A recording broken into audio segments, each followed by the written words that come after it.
সৰ্বস্তৰৰ জনতাৰ মূৰত ইটোৰ পিছত সিটো মাধমাৰ ধাৰাবাহিকভাৱে বৃদ্ধি পাইছে জীৱনদায়িনী ঔষধৰ মূল্য। বহু গুৰুত্বপূৰ্ণ ঔষধৰ পাইকাৰী মূল্য হঠাৎ বৃদ্ধি পোৱাত সৃষ্টি হৈছে প্ৰতিক্ৰিয়াৰ। আজিৰে পৰা পুনৰ দাম বাঢ়িব 900 জীৱনদায়িনী ঔষধৰ।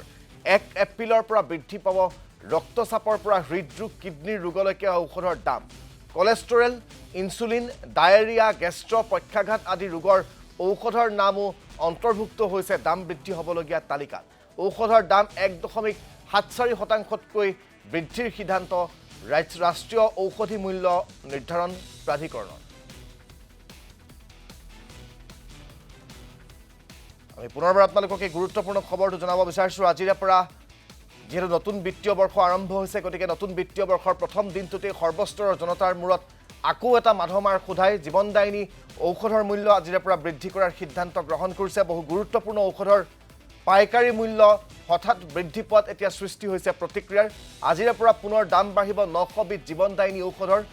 1 এপ্ৰিলৰ অৰ্থাৎ আজিৰ দিনটোৰ পৰা বৃদ্ধি পাব ৰক্তচাপৰ পৰা হৃদৰোগ, কিডনিৰ ৰোগলৈকে ঔষধৰ দাম। কলেষ্টৰেল, ইনচুলিন, ডায়েৰিয়া, গেষ্ট্ৰ, পক্ষাঘাত আদি ৰোগৰ ঔষধৰ দামো অন্তৰ্ভুক্ত হৈছে এই দাম বৃদ্ধি হ'বলগীয়া ঔষধৰ তালিকাত। আমি গোটেই বিষয়টো সন্দৰ্ভত জানিবলৈ আৰু ৰাইজৰ তথা বিক্ৰেতাসকলৰ প্ৰতিক্ৰিয়া ল'বৰ বাবে ৰূপম দলৈৰ কাষলৈ আপোনালোকক লাইভত লৈ গৈছোঁ।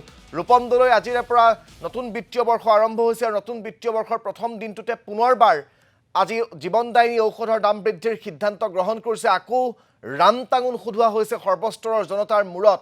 ইয়াৰ পিছত কি প্ৰতিক্ৰিয়া ৰাইজৰ, কি প্ৰতিক্ৰিয়া ঔষধ বিক্ৰেতাৰ?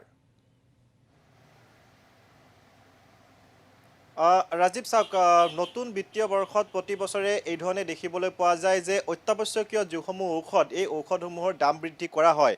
আৰু এইবাৰো কালিৰ দিনটোত নেশ্যনেল ফাৰ্মাচিউটিকেল প্ৰাইচিং অথৰিটি যি আছে, সেই অথৰিটিয়ে এক অধিসূচনা জাৰি কৰিছিল আৰু সেই অধিসূচনাত উল্লেখ কৰিছিল যে প্ৰায় 1000 বিধ ঔষধৰ, অৰ্থাৎ 1000 বিধ যি অত্যাৱশ্যকীয় ঔষধ আছে, সেই ঔষধৰ নতুন নিৰীখ তেওঁলোকে কৰিব। অৰ্থাৎ 1.74% যি দাম বৃদ্ধি, সেই দাম বৃদ্ধি তেওঁলোকে কৰিব আৰু তেওঁলোকে ইতিমধ্যেই প্ৰস্তুত হৈছে, সাজু হৈছে দাম বৃদ্ধি কৰিবলৈ। আৰু আজিৰ পৰা যিহেতু নতুন বিত্তীয় বৰ্ষ আৰম্ভ হৈছে, গতিকে এই বিত্তীয় বৰ্ষৰ আৰম্ভণিৰ পৰাই তেওঁলোকৰ যি দাম, সেই দাম বৃদ্ধি কৰিব। আৰু তেওঁলোকৰ এই যি দাম বৃদ্ধিৰ তালিকা, এই দাম বৃদ্ধিৰ তালিকাত অত্যাৱশ্যকীয় ঔষধসমূহ আছে, 1000 বিধ অত্যাৱশ্যকীয় ঔষধ আছে, তাৰে 900 বিধৰ দাম তেওঁলোকে বৃদ্ধি কৰাৰ বাবে ইতিমধ্যে সাজু হৈছে। চৰকাৰক এই কথা জনাইছে, তেওঁলোকে অধিসূচনা জাৰি কৰিছে NPPA, আৰু সেই অনুসৰি এই দাম বৃদ্ধি আজিৰে পৰা কৰা হ'ব।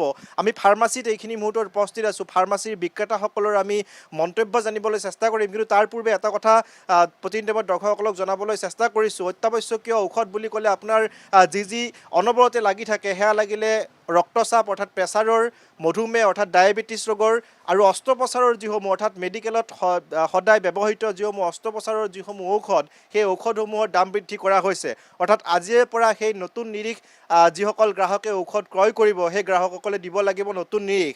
আমি বিক্ৰেতাসকল আছে, তেওঁলোকৰ সৈতে কথা পাতিম। যিহেতু আমি ফাৰ্মাচী এখনত এইখিনি মুহূৰ্তত উপস্থিত আছোঁ, মই অকণমান আপোনাৰ ওচৰলৈ আহিছোঁ যে আজিৰ পৰা নতুন নিৰীখ আপোনালোকে নতুন দামত বিক্ৰী কৰিব লাগিব। আপোনালোকে লিষ্ট পাইছেনে নাই যে কিমান দামত কেনেধৰণে বিক্ৰী? লিষ্ট বৰ্তমানলৈকে লিষ্ট অহা নাই, লিষ্ট আহিব। অহাৰ পিছতহে আমি গম পাম কিমান কি বাঢ়ে। গম পাইছে? গম পাইছোঁ, দামবিলাক যে বাঢ়িব সেইটোতো গম পোৱা হৈ গৈছে। কেতিয়া আহিছে আপোনালোকৰ তাত নটিফিকেশ্যন? নটিফিকেশ্যন আমাৰ নটিফিকেশ্যন বুলি একো অহা নাই, কিন্তু আমি নিউজৰ পৰা আমি গম পাই গৈছোঁ যে দাম বাঢ়িব। এতিয়া যিহেতু সৰ্বসাধাৰণে অত্যাৱশ্যকীয় ঔষধসমূহ, লাগতিয়াল ঔষধসমূহ দৈনিক লাগে, গ্ৰাহকৰ সৈতে হঠাৎ দাম বৃদ্ধি হ'লে আপোনালোকৰ অসুবিধা হয়নে নাই? অসুবিধাটো বহুত হয়, কাষ্টমাৰক বহুত বুজাব লগা হয়। দাম কিয় বাঢ়িলে, বহুতে আৰ্গুমেণ্ট কৰে কেনেকৈ কিয় বাঢ়িলে, অহা মাহত ইমানটো দাম আছিল, এইটো মাহত ইমান দাম। কাষ্টমাৰ বহুত বুজাব লগা হয়, কাষ্টমাৰো প্ৰব্লেম পায়, কিন্তু আমাৰো প্ৰব্লেম হয়। দামবিলাক বাঢ়ি থাকিলে আমি আপলোড কৰোঁতে আমাৰ সদায় দামবিলাক চেঞ্জ কৰিব লগা হয়, তাতে এণ্ট্ৰি কৰোঁতে চেঞ্জ কৰিব লগা, প্ৰব্লেমটো বহুত হয়। এনেই কি ঔষধৰ দাম বাঢ়িব আপোনালোকে খবৰ পাইছে নেকি? এনেকুৱাকৈ একো গম পোৱা নাই, এতিয়ালৈকে একো গম পোৱা হোৱা নাই। কোনটো মেডিচিন, কি ডিপাৰ্টমেণ্টৰ কি মেডিচিন দাম বাঢ়িব আমি গম পোৱা নাই। অহাৰ পিছতহে আমি গম পাম। আৰু প্ৰত্যেক বছৰে মাৰ্চ এণ্ডিঙৰ সময়ত দাম বৃদ্ধি হয় নহয় জানো? প্ৰতি বছৰে সেনেকুৱাকৈ নহয়, কিন্তু দাম বৃদ্ধিটো মাজতো হৈ থাকে। বছৰৰ মাজত যিকোনো মেডিচিন মাহত 2 মাহৰ ভিতৰত কিবা এটা পাৰ্চেণ্টেজ হ'লেও বাঢ়ি আহেই মেডিচিনৰ। এনেকুৱা এইখিনিয়ে বাঢ়ি মেডিচিনৰ দাম বাঢ়ি থাকে গ্ৰেজুৱেলিটো বাঢ়িয়ে আছে কোনো হেৰি নাই যে এইটো মাহত দাম বাঢ়িব এনেকুৱা নাই কিন্তু বাঢ়ি বাঢ়ি আহি থাকেই মেডিচিনৰ নিশ্চয়কৈ আচলতে যি ঔষধ অত্যাৱশ্যকীয় ঔষধ সেই জীৱনদায়িনী ঔষধ সেই ঔষধৰ দাম আচলতে 2-3 মাহৰ মূৰে মূৰে বাঢ়ি থাকে আৰু সেয়া এটা উল্লেখ কৰিছে কিন্তু এটা কথা যে 0.% যিসমূহ দাম বৃদ্ধি বা 1%, 2%, 3% বা 10%লৈকে দাম বৃদ্ধি হ'লে কাৰো আচলতে গাত নালাগে কিন্তু এই ধৰণে 1.74% যিহেতু দাম বৃদ্ধি কৰা হৈছে গতিকে এই দাম বৃদ্ধি কৰিলে সৰ্বসাধাৰণৰ নিশ্চয়কৈ অসুবিধাৰ সন্মুখীন হ'ব কাৰণ দৈনিক যিসমূহ ৰক্তচাপ নাইবা মধুমেহ ৰোগৰ যিসমূহ জীৱনদায়িনী ঔষধ সেই ঔষধসমূহ দৈনিক লাগে আৰু গতিকে এই দৈনিক প্ৰয়োজনীয় যিসমূহ ঔষধ এই ঔষধসমূহৰ দাম বৃদ্ধি হ'লে সাধাৰণতে জনসাধাৰণৰ মাজত যথেষ্ট অসুবিধাৰ সন্মুখীন হ'ব আৰু তেওঁ ইতিমধ্যে যিগৰাকী বিক্ৰেতা তেওঁ এটা কথা উল্লেখ কৰিছে গ্ৰাহকসকলে যেতিয়া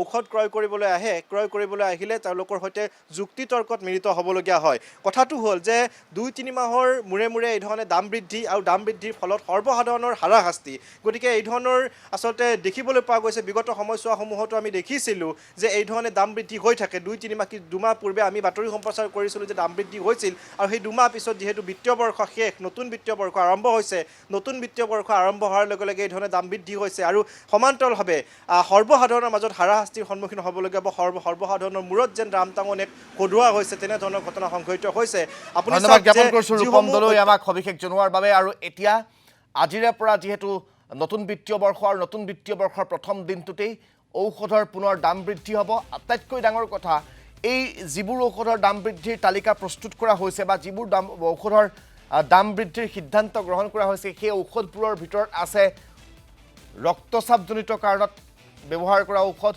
তাৰ সমান্তৰালকৈ হৃদৰোগত ব্যৱহাৰ কৰা ঔষধ তাৰ সমান্তৰালকৈ অন্যান্য যিসমূহ সচৰাচৰ মানুহক প্ৰয়োজন হৈ থকা বা সচৰাচৰ চলি থকা যিসমূহ ঔষধ সেই ঔষধসমূহত দাম বৃদ্ধিৰ সিদ্ধান্ত গ্ৰহণ কৰিছে যিটো আচলতে সাধাৰণ ৰাইজৰ বাবে চিন্তাৰ এটা কাৰণ হিচাপে পৰিগণিত হৈছে